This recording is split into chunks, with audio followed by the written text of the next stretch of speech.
kenapa para tersangka ini mencabut keterangannya? Ini memang ada instruksi dari kuasa hukum.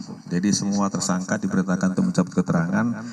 Bahkan di persidangan terungkap bahwasannya kuasa hukum mendatangi salah satu saksi, ini terungkap di persidangan, untuk mengarang cerita terkait dengan alibi para tersangka pada saat itu. Jadi tersangka ini diminta untuk mengarang cerita bahwasannya mereka ini pada saat kejadian itu tidur di rumah Pak RT. Dan itu sempat Pak RT terangkan, namun pada akhirnya dia cabut sendiri bahwasanya para tersangka pada saat kejadian itu mereka tidak tidur di rumah Pak RT, melainkan besok malamnya setelah kejadian malam Minggu, jadi malam Senin, kemudian mereka itu tidur di rumah Pak RT. Itu benar.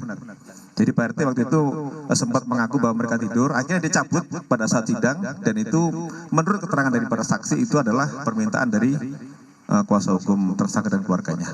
Berarti nyambung ya ketika waktu penyidikan termasuk waktu fakta persidangan bahwa ke-8 tersangka ini melakukan penganiayaan terhadap petugas. Terkait penganiayaan ini rekan-rekan sekalian, pada saat itu memang ramai di Facebook bahwasanya mereka disiksa. Tetapi pada saat pemeriksaan muncul bahwa itu juga dilakukan oleh sesama tahanan. Dan kemudian pada saat itu telah dilakukan proses terhadap anggota yang jaga tahanan maupun penyidik, itu 15 orang sudah diproses terkait dengan kelalaian mereka dalam menjaga tahanan. Jadi ada upaya dari tahanan lain untuk mereka disiksa juga sampai penggep-penggep itu, yang mana waktu itu muncul di Facebook kemudian rame.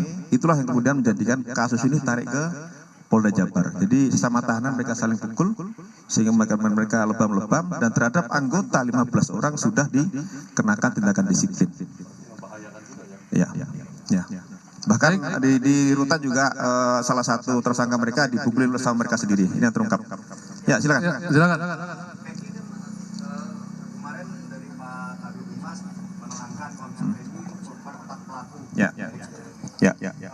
Seperti apa Pak? Bisa dijelaskan Pak? Jadi memang PS merupakan otak pelaku. Jadi ketika mereka kumpul-kumpul sesama geng motor, karena mereka dibilang monreker, mereka manakala ada kelompok ekstasi yang lewat di jalan itu, mereka sering lempar dengan batu. Itu yang terjadi.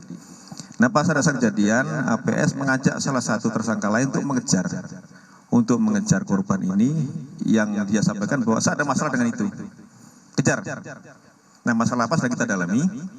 Kemudian dikejar berdua sampai dengan di jembatan layang, dipukul korban sampai dengan jatuh. Kemudian dibawa korban ini satu motor dengan satu tersangka lain dan pergi. Jadi satu motor berempat. Yang korban Eki taruh depan, didudukkan depan joki, kemudian joki, di belakangnya ada korban yang wanita, Vina, kemudian di belakang lagi adalah PS. Di situ dibawa ke kebun kosong, baru yang lainnya rame-rame mengikuti mereka. Jadi yang menurut keterangan salah satu pelaku juga bahwa yang melakukan persetubuhan terhadap Vina yang masih di bawah umur pada saat itu sudah dalam kondisi pingsan.